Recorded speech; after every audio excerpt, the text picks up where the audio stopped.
lớn ở Nam Cali mà khói nó bay tới đây đó quý vị. Khói nó bay tới đây mà bây giờ là 12 giờ trưa mà tối thui vậy nè. À. Đó.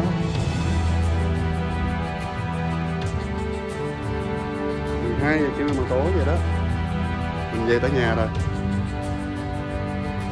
Quá dữ. Cháy rừng ở Cali, Nam Cali. Hey. It's a fire from Southern California. The smoke. Yeah. Yeah. It's real spooky. I generally wake up by looking through the window. Yeah. I said, oh, This is incredible. This is it was noon time. 9:30 in the morning. I was like, what the? You're talking about noon now. Look.